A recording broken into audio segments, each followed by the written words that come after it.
Hello, I'd like to deposit this to checking. Fate is a fickle master. What? The future is uncertain. Okay, and what's my account balance? The horizon is cloudy. I see a long, treacherous voyage filled with great peril. Look, can I just get a deposit slip or something? A fortune bank teller. Surprising. What's not surprising? How much you could save by switching to Geico. I see a yellow-eyed serpent and a low APR. Geico. 15 minutes could save you 15% or more. Don Le Batard. You're just allowed to give me one word on what you think. I tell you, American flag, you give me one word on what you think. Go ahead, Chris. You're only allowed one word. Freedom. That's what I was going to go with. Stugotz. Guillermo. Bald eagles. What? 2 words. Well, I mean, God, $2. That's a fine. $2. I mean, That's a fine. Do you realize how hard it is to be that bad with 2 words, man? apple pie. I got 2 words for you. This is the Don Le Batard Show with the Stugotz on ESPN Radio. ESPN Radio is presented by Progressive Insurance. Chris Sims expected to join us here in just a second on the Shell Pennzoil Performance Line. Here's your SportsCenter update. The Seattle Seahawks have fired offensive coordinator Darrell Bevell. It's almost a fine for me. The Green Bay Packers are expected to hire...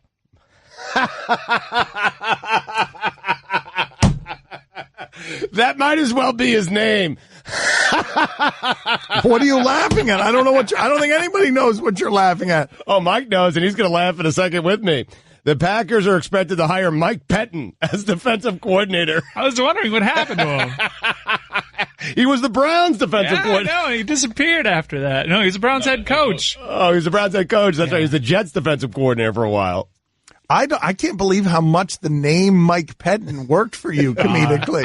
Because we experienced Mike Pettin years. Yes. I mean, Mike and I. Listen, if you're a bad team, any bad team has had Mike Pettin on there. But do you realize that you were laughing at that joke before anyone else got it? That you, the Packers have hired blank. It's never happened before where I'm laughing before you. And do you realize in a couple of years he'll be a head coach candidate because of Aaron Rodgers? 100%. Yeah, of course. How does Mike McCarthy, Aaron Rodgers likes Mike McCarthy, right? It has to be that. It has to be that. Because everyone else has been fired. Aaron Rodgers must want Mike McCarthy. My guess is what's happening there, that McCarthy actually leaves Aaron Rodgers alone on offense and lets him do whatever the hell he wants, basically. And Aaron likes that. And Aaron likes that, and that's why Mike McCarthy is still employed. I have an update on Sam Van Gundy and our interview request. If he wants to talk about this, he is passed. What did he say? Was he mean, or is he? He said no, thank you. Can you ask him if he's mad at me? It would be kind of weird for him to hop on ESPN with an ESPN personality and discuss LeVar Ball to discuss his boycott on ESPN discussing LeVar Ball. That's right. But it's with a friend, though. Right. All right. I'll argue with him at home then. I'll relay back whatever he said and betray him. Mike Pettin is back. And finally, U.S. Airlines are making more money selling miles than seats. Yeah, makes sense. For all the latest headlines and information, tune in to the SportsCenter on ESPN Radio all throughout the day. Guillermo, put that on the poll. Do you find it shocking that U.S. Air is making more money selling miles than seats? I can see the confusion because there is a U.S. Airlines and a U.S. Air, but this is all airlines in the United States. They're making more money selling miles than selling seats. All right, put that on the poll, please. People love miles, man. They love collecting miles. People love Chris Sims on our show. Chris Sims was on yesterday. He and Tony Baselli got into a raging war. It was great. Great radio. I got to tell you, it was great radio. I went back and listened to that segment because I thought Baselli may have been mean to Chris Sims and maybe Chris didn't. Chris gave it right back to him. Chris really held his own. Yes, he did. All right, well, let's, Mike, play me the long version of this before we get to Chris Sims, 49th ranked quarterback in the NFL. Let's just revisit this. This happened yesterday. Chris Sims says that Blake Bortles is the 70th best quarterback in the NFL.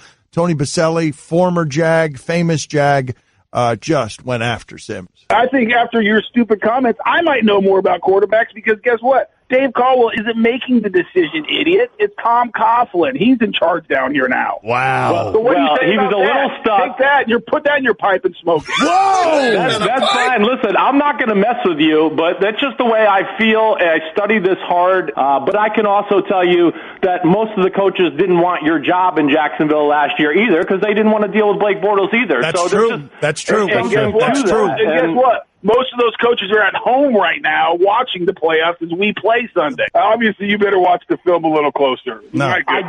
Tony, I mean, every quarterback in high school football would have hit some of those throws last week. I watched it. Sims, are you sweating at all? Because I will be sweating if I see Tony in person. I promise you I'll be walking the other way. Right. Sims is right about this. He's got Sean Mannion 6 spots ahead of Blake Bortles, Baselli. Dan, he is not right. And first of all, you don't know what the hell you're talking about. You wouldn't know how to evaluate any football player. Wait a minute. Baselli, are you still taking checks from the Jaguars? Yes or no? That has nothing to do with this conversation. Yes or no? Answer my question, Baselli. Yes or no? You're taking checks personally from Coughlin to do this infomercial stuff, selling Blake Bortles when we all know he stinks.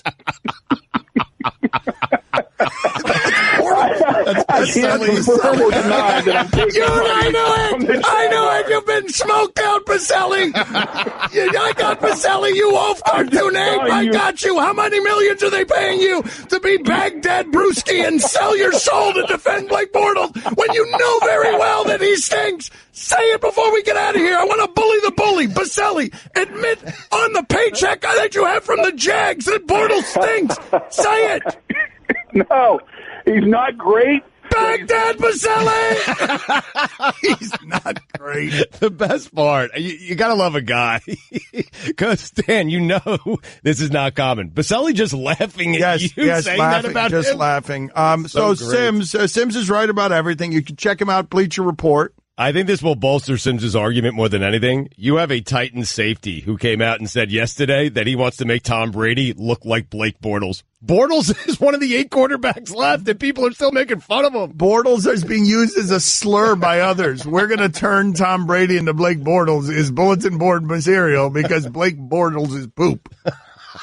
So Chris Sims joins us now. Seriously, that's the most disrespectful. When does that ever happen where a guy is that disrespectful to someone like Blake Bortles? Demonstrates the on-field behavior of poop. I'm not saying Blake Bortles is poop. I'm saying this defensive back is treating him like he's poop. I'm not saying he's poop. He stinks, but he's not poop. Poop stinks. Chris Sims with us on ESPN Radio. Who's 49th? Who's 49th, Chris? The 49th best quarterback in the NFL. I mean, I just want to make sure, is Stugotz going to, sick anybody else on me today before I make this comment? He's got any more bullies that want to come on and take shots at me? Listen, man, you're just saying what you're saying, and people are texting me. I'm having fun. All right. Good. All good. I enjoyed it. Right. But number 49, to get to the point, Teddy Bridgewater, Minnesota Vikings. Wow. That's low. That's low. You got him lower than I thought you'd have Teddy Bridgewater. I thought Teddy Bridgewater would be a little bit higher. I got to take injury into account, right? So I do take all those things into account when I made this list, and the fact that he hasn't played since the playoff. Oh wow! Wait! So you're saying that Teddy Bridgewater on crutches is 21 spots better than Blake Bortles? Is what you're saying? Well. No, he's off the crutches, just a knee brace. But yes, with the knee brace, he's better than Blake Bortles. Sorry, yes. So if Bridgewater were the quarterback for the Jaguars this year, they'd still be one of the final 8 teams. Well, I guess no, because you would have Chad Henne. He's also ahead of Blake. Well, Chad Henne's 51st. Jacksonville's got 2 quarterbacks worth than Minnesota's 3rd quarterback.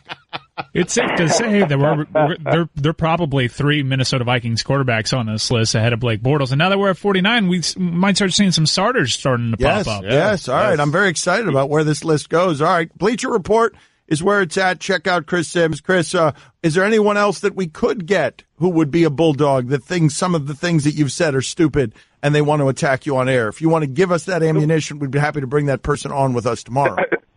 I can't think of anybody off the top of my head, but I'm sure there's plenty of people out there. People don't like the truth, They just don't like it sometimes. They want to just be fed their mainstream media bullcrap, and then when the truth gets thrown at them and it just puts a chink in their armor, they can't get over it. And I don't really care what everybody thinks of me. I work hard at this, like I've told you guys a million times. I study it. I do the draft. I do everything. I gave Blake Bortles an F- when they picked him at the number 3 pick at that point. I mean, one of the big things for being a quarterback in the NFL is to be able to throw the football, and that is not something that he's natural or good at.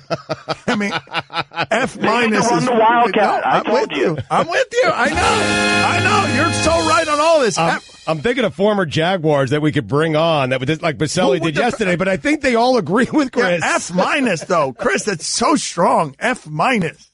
Well, it wasn't against Blake Bortles. It was the fact that they picked that player at the number 3 pick. You got anybody you can basically pick in the whole NFL draft. And yes, they took a quarterback, which happens a lot in our world right now, okay? Just quarterbacks taken because, in college they put up good stats and their team won. So that must have been all the quarterback. That's right. Yeah, I know. Matt Leinart throwing the ball 4 feet to Reggie Bush and then him running 80 yards, that was the reason USC was winning. I mean, so we lose the fact, like, Tim Tebow throwing the ball into the flat for Percy Harvin and he makes 9 people miss and runs for 70 yards and we go, oh, what great quarterback play. That's amazing. And people lose the context of what is going on there with some of those things at times. Khalil Mack right after Blake Bortles. What happened now? What did Khalil Mack do? I'm just saying, the players the Jaguars could have had, instead, Chris said they had anywhere. You meant drafted after, not drafted, went after in terms of attack. Yeah, Odell Beckham Jr. was drafted after him. Right. And I'll just say this. I think the reason you see backlash from players in the NFL on Blake Bortles, it's not necessarily Blake Bortles.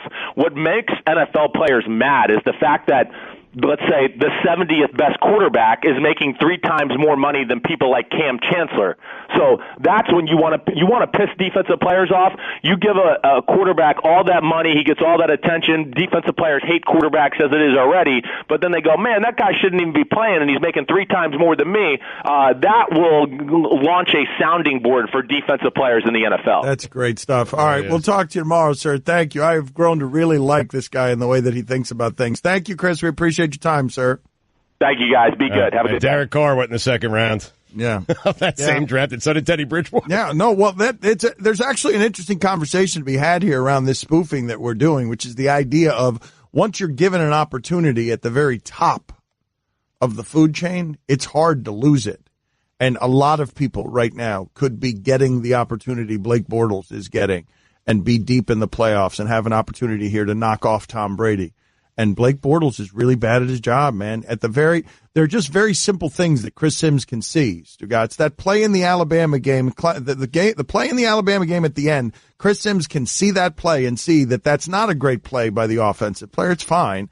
It's a great mistake by the safety in that situation that allows that champion to be a champion. Right. And Chris Sims can see, he can separate Blake Bortles winning from how poorly he played this weekend. Blake Bortles deserved to lose a playoff game and didn't just because his teammates are the best in the sport. I understand that, but what do you do? He had like a month stretch where he was the best quarterback in the NFL. What do you do with that? No, but you could do it on occasion. There are other people who have done that for 4 games. You can do that for and look, maybe Blake Bortles has turned over a new leaf, but I didn't see it this weekend. 3-game stretch where he had 7 touchdowns, no interceptions. He had a 143.7 rating, 123.7, 119.8. Stugotz, what I saw in the playoffs check the teams he played with. In the last game that Blake Bortles played against the Buffalo Bills is the most incompetent quarterbacking I've seen in the sport this season, where he's just running for his life. He's not making any reads. It was remedial. It was a remedial performance by a professional quarterback. Don Le Batard. It's crazy how far this program has fallen, and now we do this thing, and man, do I hate this thing. I love this thing. Stugotz. Do you even know what I'm going to say? I think so. I hope so. I have a feeling, Dan. I have no idea. This is the Don Le Batard Show with the Stugotz on ESPN Radio. This ape Baselli continues to text Stugotz here. Yeah. I don't know what we're going to do about him. I really like him. He loves you. I really like Tony Baselli, but he thinks that he's got some secrets about how good Blake Bortles is. He said Dan has no idea what he's looking at. Tell him to stick to his morality issues of watching football. And he went on to say Chris Sims wants no piece of me. Well, that's true. Nobody wants a piece of you, Baselli. We all know that you have thighs for arms. Nobody wants a piece of you. Baselli is one of the most intimidating people. I mean, man, Jason Taylor just went into the Hall of Fame. He's a menace. He played with a catheter in his heart during a game and almost lost his leg while playing football. He'd be scared of Baselli and still scared of him in real life when he walks near him or gets a whiff of these somewhere around. He has nightmares about it. Jason Taylor's told us stories of getting stuck in Tony Baselli's belly button for entire quarters. So let me stick to my moral issues here and bring in Mina Kimes, ESPN, the magazine, our friend, because she has pointed out that I've struggled with some of these issues. And so I want to laugh at Stan Lee and the idea of 95-year-old comic book legend Stan Lee being accused of groping and harassing the nurses who care for him in his home in Los Angeles. According to the Daily Mail, the nursing company is currently in a legal dispute with the 95-year-old Marvel creator after nurses claimed he asked for bleep in the shower and to be pleasured in the bedroom. Quote, he doesn't seem to care what people think of him. He's lost his filter, a source told the tabloid. There's been a stream of young nurses coming to his house in West Hollywood, and he has been sexually harassing them. He finds it funny. The source added, he's also very handsy and has groped some of the women. It's unacceptable behavior, especially from an icon like Stan. Let it be stated for the record, it's unacceptable behavior for everyone. It's awful behavior, but this guy, he just stopped caring. Well, he's 95 years old. Yep. And so, Mina, what do I do with this story? Like, how can I have fun? How can I, please help me figure out a way to have fun around the story of, like, how old is male privilege going to extend to where Stan Lee thinks he's entitled to nurses just coming to his home? This reminds me, I feel like we were talking about how old you have to be to call women broads. I think this was before any of the sexual harassment stuff happened, right? When we had that conversation about how, like, 95-year-old guys would be able to call them broads.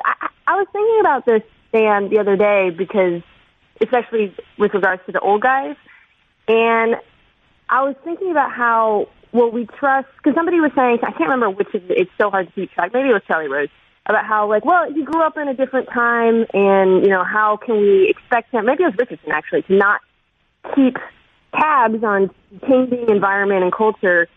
And I was thinking, well, we trust these guys to change with the times on everything else. Like, they run corporations and governments, and they have to keep track of, or I guess, evolve with the times. So how are we not expecting them to change on this stuff, too? Like, it seems like a weird it's interesting you should say that, though, Mina, but I do believe there's ageism throughout corporate America, and we don't trust these people in their 70s, 80s, and 90s to do some of this stuff. We stop trusting them at a certain age, and I just like to know, where is the age? Where can I put the age where, like, we just sort of have to grandfather in some creepy, maybe not never criminal behavior, but really bad behavior that's not acceptable, but somebody's just too old to have to live by those rules? Because the whole death of Hugh Hefner thing, that was weird to see the way that was celebrated. Right. Well, maybe there isn't. I mean, our conversation last time is I was saying, you know, I used to find this really funny. I used to think it was really, like, the idea of a woman walking into a room and an old man is naked, like, was inherently funny to me until I started thinking about it through the perspective of the woman and not me as an observer finding a situation physically funny. And maybe that's just what we have to do now. I mean, this is a weird case, Stan, because essentially Stan Lee hasn't had accusations before, right? And maybe not weird is the wrong word, but I feel like there's a spectrum between us saying, well, he hasn't been accused before, he didn't do it, and saying, well, we need to wait for due process. Like, we don't really know what happened. I think it's okay to say that right now. All right, well, let me ask you this, though. I mean, let's make it more personal to you. Let's say, for whatever reason, you had chosen nursing as a career and whatever made it so that you now had to take care of 95-year-old Stan Lee. And you know all that man's history, and you know that he's dark and edgy and everything else because you're a fan of Stan Lee. And now he's doing inappropriate things at 95 that are clearly sexual harassment. How are you experiencing that? Threatened or funny? Threatened. It's horrible. I mean, imagine, this person has hiring and firing power over you, and you have to walk into a disgusting situation. Again, assuming this is happening, it's horrible. I mean, it's hard for me to even think of him. analog for a man, but I can't. When you kind of think about it from that perspective, it's kind of hard to find it funny. Mm-hmm. Yeah, that's where my blind spot would be. But that's where my blind spot would be. Of course. Because I can't imagine that as anything other than Stan Lee being totally non-threatening. He's 95. Right, but it still doesn't feel good if you're walking through that door. Right? I am wondering. No, and if your job relies on it. But maybe you're not laughing at it, Mina, but is there a party that says, hey, just an old man who's lost his filter. He doesn't care anymore. Lost his filter? Maybe his mind. Yes. Well, I think that it's obviously less threatening on a physical level, right, than a young man, because you're not as afraid of him. So I think it's fine to acknowledge that, but kind of going, like, this man's your boss. Mm-hmm. So there's no disputing that part of it. You got to put up with it, right? Mm-hmm. I mean, that's the problematic part, of course. Or you could do what these women have done justly and stop it immediately by making a huge scandal for Stan Lee. I assure you that whatever nurses come next will not be mistreated by Stan Lee. Like that's what's happening in this country right now. Right, which is the standard is changing. But will the next old person remember him? That's correct. We have a problem with the old people, Mina. We'll tackle it with you next time. The old people are something of a conundrum. You've become our old person expert. Call me next time. I'm like the Ron McGill for sexual harassment. The Ron McGill for sexual harassment among old people. Where are we allowed to laugh? All right, thank you, Mina. George Anastasia, an expert in seedy underbellies. We'll talk contract killings next. Dan Le Batard. Bleep yeah! Bleep yeah! Stugotz. Bleep no! Bleep no! This is the Dan Le Batard Show with the Stugotz on ESPN Radio. ESPN Radio is presented by Progressive Insurance. Guests on the Dan Le Batard Show appear via the Shell Pennzoil Performance Line. The Green Bay Packers are expected to hire Mike Pettin as defensive coordinator. Steelers safety Mike Mitchell says that the Steelers can beat the Patriots. We can play them in hell. We can play them in Haiti. We're going to win. When you play them in hell, make sure you say hi to Art Briles for me. Wendy's. Oh, you got the joke off, and then you did the sing-song. You did the Trey Wingo. Moving on. You got the joke off. Yeah. The Art Briles joke was a good one. I need a transitional. You're right. Yeah, yes. You did the sing-song radio Wednesday. What was the word you were going to say there? Wendy's. Oh, Wendy's. Okay. Let me try that again real quick. We found delights usually at the end of when you start singing to stall in your broadcasting voice. When you play him in hell, make sure you say hi to Art Briles. Rolling on. Wendy's 4 for $4 is better than ever. Yeah, it is. Rolling on a Sports Center on a Wednesday. Wendy's 4 for $4 is better than ever. Now you have 8 different sandwich options, along with nuggets, small fry, small drink, all for just $4. Great deal. Pick from favorites like the Double Stack, Junior Bacon Cheeseburger, Spicy Chicken Go Wrap, and many more. Available at participating Wendy's for a limited time. For all the latest headlines and information, tune in to the Sports Center on ESPN Radio all throughout the day. All right, we are attempting to find this gentleman who is an expert on contract killings. I don't know how or why he's an expert. We were talking about this because a 68-year-old doctor in New Jersey tried to put a hit on his wife after she discovered that he was part of a drug conspiracy with a pagan motorcycle gang. Mm-hmm. And so we just got to talking about how would one go about hiring a hitman. I don't even know where to start. I don't know where to start on the idea of I've got a problem so large I have to eliminate it by either hurting it or killing it. Right. But the problem is so large that now where do I begin solving that problem? Who do I call? Where do I go? Yes. And the least shocking thing about this guest is that he's hard to find. Okay. We found him, though. Mike has tracked him down. Allison has tracked him down. Who is this guest? Please help me understand what I'm walking into here. This is George Anastasia, and he's one of the foremost experts on the mafia, written about them, knows everything there is to know about the mafia, and in turn can possibly shed a little light on how to get a contract killer. Okay, but here, and I will talk to him about this, but it's certainly, if you're in the mafia, I understand how mafiosos go and get contract killers. That's not really what I want. What I want to know is how I would get a contract killer. Maybe George can help us with that. How the common person, if Dan or I decided we want to take someone out today, what is that? Steps we take? How does one conduct that business? Where does one start, George? Thank you for joining us. Yeah, no, I mean, you're right. I mean, if you're in the mob, it's not really contract killing. I mean, they're mob guys that are hitmen. That's part of their job. they don't get paid extra for a hit. That's right. There's no bonuses. Right. You go do your job. That's what you exist to do. That's right. Right. But in this particular case, this instance down in New Jersey with this doctor hired these two hitmen, I mean, he was dealing with a biker gang, the Pagans.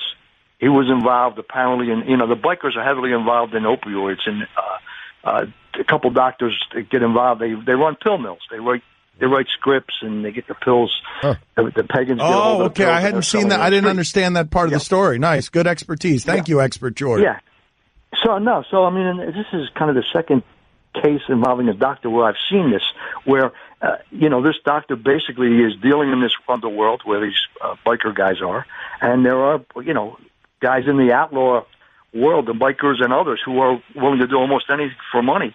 And so, he's able to suggest, will you take out my wife if I pay you X amount of dollars? That's the allegation in this case. And I think you just can't go in the yellow pages and look up hitman. This is why we're calling you, George. George, you figured this out, George. George, listen to me. George, you realize our dilemma here, right, George? We understand that the yellow pages doesn't work for this. I walk out of the studios today, George, and I decide I want to put a hit on someone. That's right. What is the first thing? Right. Give me the what steps. does he have to do? Right. Yes, go to a biker gang, go to the mafia. Thanks for nothing, George. I know I can't go to the yellow pages, George, thanks for nothing. No yellow pages, or go to the mafia, or go to a motorcycle gang. What else you got for me?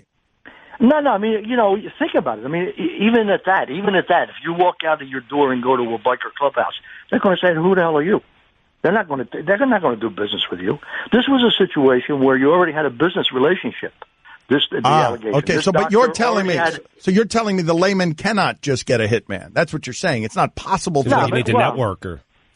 You need to get into that world, and I can't tell you how many times I've seen it happen where somebody thinks he's talking to a hitman, and it's an undercover because they don't really know what the hell they're doing. All right. And, they start feeling around and they end up... George, I got to be honest with you. You haven't been helpful at all. I don't have any earthly... I still don't... I believe that you're an expert. I do believe that you're an expert. But what we're asking you is the person listening to this right now who's just sitting there next to his wife, Mildred, yeah. And he's saying, how do I get a hitman? I hate my boss. I hate him for 50 years. I hate my boss. Well, maybe Mildred is thinking the same. Right. Everyone's thinking this. What do they need to do? What is the next step? I think they need to go to counseling. Okay, very good. Excellent. Right. Thank you, George. Thank you for being on with us. That is our expert on how. Thank you, George, on how to get a hitman. Now, perhaps we want to talk mafia. We'll bring George back again. Right, or pill mills or opioids, and motorcycle gang seems to be an area of expertise as well. Yeah. We'll bring on our good friend George at a later time to tell us how to commit crimes. But right now, we are no further along than we were before we picked up the phone and called George. I feel like we're further back. I don't feel like we're closer. Like we've never been further away. No, I feel like we all knew that. Go to a motorcycle gang or the mafia. Yeah, but they're not just going to accept you. So you're probably going to have to grow out some scruff on the beard, maybe put in an earring, get a tattoo, wardrobe change, certainly need a vest. He didn't give us any of that advice. No. But, I mean, you can piece it all together. I think he thought we wanted him on to discuss this case in Jersey. I think that's why. He did provide more background on that. Yeah. You guys, was he researching the case in Jersey, which sounds fascinating? He knew. He did sound like a foremost expert on the mafia. Yeah. That's true. He did sound like that. I wish there was a way that I could convey to you guys right now how we could do it off air in a way that I can't right now. The idea of how I think it would be funny to end this segment by calling George back and just having him make some sort of Art Briles joke. Oh, we have a caller on the line. His name is Vinny. Yeah. He's on line one, and he sounds like he knows what he's talking about. Well, I mean, Vinny, this is the vetting that we're doing now? Just go with it. Just go with it. Try him out. Give him a try. Go ahead, Vinny. What do you got? Hey, guys, great show. Listen, this is how it's done on the streets. Listen, you pay someone some money. You say, hey, I got a problem with this guy over here. End of game. End of the deal, man. Okay, that's very helpful. More helpful than George. Guillermo, put it on the poll. Who was more helpful, George or Vinny? It wasn't great information either. I had some follow-up for Vinny. Is he still there, or did we lose Vinny? No, he's gone. Okay, that's too bad. Back to his shadowy netherworld. Dan Le Batard. Good work today. That was a fun show. Stugotz. It was also intergalactically stupid. This is the Dan Le Batard Show with the Stugotz on ESPN Radio. We have polls to update. We are no closer to hiring a hitman than we were before the show started. Like, this was quite the derailment, and it was fun, but it doesn't make any sense. Well, I don't know. Vinny said just go out, walk in the streets. Who the hell was Vinny? Where did you guys find Vinny? Was this the guy calling the tip line all show? Bada boom. You give a guy a few dollars, you tell him you got a problem, and bang. Well, I mean, who the hell's Vinny? What was that? Some dude just calling our line? I'll tell you how to get a hitman. Ba-bing, ba-boom, you got a hitman. Like, that's offensive to anybody who's ever been from somewhere other than this country. Just walk outside. Like, we just put on some dude named Vinny representing Italian stereotypes. I don't know who he was, where he came from, and he's like, hey, you just do one of these, and then boom, your problem's gone. What is that? What did we just do? You do a great Vinny. Maybe it is that simple. I think it's more complicated. Who was the person that we just put on the radio Vinny. On Disney's platform to give us a just terrible Joe Pesci, my cousin Vinny impersonation from 25 years ago? That was a real person named Vinny, not some fictional characterization that we came up in our racist stereotype heads. That was a real person. Who was that? How did he get on our air? How did he get through vetting? He called. He said his name was Vinny. He sounded like that. I was like, all right. All right. That's enough for me, man. So you're our rudder on this? I think that's a terrible idea. I threw it up to the room, and I said exactly that. You are our rudder on this. That's right. I didn't hear his clearly fake accent. I don't know whether it was fake or not. It could have been real. I thought that was some dude named Vinny trying to give us some helpful hitman advice. I believed it. I'm just saying, how did this person get through security? We got a sleepy security guard out there to protect us from doing things that are stereotypical, rude, or mean. I said, Vinny who? He said, your cousin Vinny. All right, great. Done. Great. That's how people get on the air around here now. Nice job, Chris. ESPN should take back some of the freedom that this show has. I am suggesting it. I'm recommending it. Because it can't be that easy to get on Disney Air as some guy named Vinny. Can you guys get Vinny back? No, I don't want to talk to Vinny anymore. I had follow-ups. So. Let's go ahead and update the polls for today. He called us on a burner. At Levitard Show. And he was more helpful than that George guy you guys got me. Oh, that guy was super helpful. I got to go to a biker bar and look the part. Otherwise, I'll get kicked out of there. Thank you, George. So dumb. Thank you. George. I mean, we have done such flimsy investigative work today. We just want We took a call from a guy named Vinny and this George guy that we found that... I feel like maybe it's not as simple as you and I think it is. No, I don't think it's simple. I think it's really hard. This is what I want to know. The common person, me, Dan, Mike, Chris, Roy, Bill, anyone on the show decides they want to take someone out today. What are the 5 steps you take? Once you determine you want to kill someone. I don't know what the first step is. You got to get access to the deep web. Call Vinny. The dark internet. Never mind 5 steps. I was asking for 1 step, and we got no steps. What are the polls for today at Levitard Show? Does Mike sound like a cool young person, or does Mike sound like Tony Saragusa's poorly acted Russian character in 25th Hour? 81% of the audience said Saragusa. Heatsism. You don't sound like a young person. You said you were throwing a Z in the middle of that to make it sound young, and you sound like Tony Saragusa, the Russian bodyguard in 25th Hour. Winning season. Would Stugotz like 25th Hour? 52% of the audience said yes. That's enough. Did you know that Babe Ruth was black? 64% of the audience said no. Is calling Ed Norton Jr. a fine for Dan? I mean, of course it is. 76% of the audience said yes. Okay. Is it a universal truth that all generations and cultures will eventually get tired of LeVar Ball? It is. It is one of life's eternal truths. You will all get tired of it. 90% of the audience said yes. Have you ever been watching a game and thought to yourself, that guy's good at sex? Happened to me with Michael Thomas and the Saints. I know what's going on here. I know what's going on. 73% of the audience said no, but right. 73% of the audience doesn't want to admit to saying yes. Well, reason, you know what some of the reasons are. There's a lot of there are a lot of people out there who are not comfortable with their homoerotic thoughts or thoughts of any kind that are sexual. They repress them down. That's some of the people. And most of the people, it's that, well, they've never honestly had that thought, because why would you? Like, why would you have the thought of you're watching a sporting event and that person looks great at football, and then you're like, I wonder if that person is also great at sex. That's not something that happens to most people. There's something about the tall, freakish wide receiver. I thought it when I watched Julio Jones play, and then it happened with Michael Thomas. Well, there's also a deeper white-black thing happening here that we don't want to get into because we got 3 minutes left of show, and we want to go ahead and just get through the poll. Travis Kelce.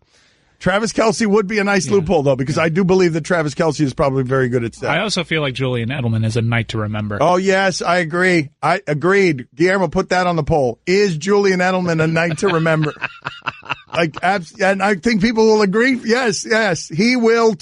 Look, man, he will rock your world. Gentle hands, firm in all the right places. Lance Stevenson's bad at it. Yeah, but thinks he's good. Yes. But thinks he's good. Yeah, that's a whole different doesn't even care that someone else is involved. Yeah. Bad at it, but thinks he's great. That's also Gronk, by the way. That is also Gronk. For sure. In fact, let's play that game. I'll play it for the rest of the time, and I will die a happy death when it concludes. That game right there. Who is bad at sex, but thinks they're good at it? Go. 786-456-4837 is the telephone number. Anywhere in entertainment. You don't have to do that in just sports. But Lance Stevenson is a good all-in hand to start. Is that delusional confidence? I don't know. It's Beasley. Michael Beasley's in this realm. Michael Beasley lives in this realm. I got Deion Waiters. Yeah. Oh, Deion Waiters is a good Chalmers. One. Yeah. Oh, Chalmers thinks he's the best. These are all guys that are not in as good a shape as they think they are. That's also true. Antoine Walker, Paul Pierce, there's a whole category of these guys. This is an excellent rabbit hole. I will do it till the end of time, happily. Does a hitman bill you for expenses? We did a good show today, man. 71% of the audience said yes. Oh. How about that? Really? I told you. Saves sometimes you're waiting in the car, waiting for someone to come out. There's a paper trail. A hitman's producing receipts. You go to the deli, you get a sandwich, a pack of smoke, some coffee, a bag of chips. You think a hitman is producing receipts? Yes. For like a 2-week stakeout? Yes. All right. Gasoline. All right. Itemized receipts. A paper trail that would tie him to the crime. Okay, very good. You guys are much better at this than I am. Is hitman a booming business in 2018? 52% of the audience said no. All right, you owe me $50 for the bada bing and $54 for the bada boom. Who was more helpful, Vinny or George? I mean, unbelievable. 63% of the audience. He's a star. Yeah, said Vinny. Vinny, yeah, I got a guy. You give him a thing. A bad Billy Crystal impersonation from Meet the Parents. Hey, he might be right though.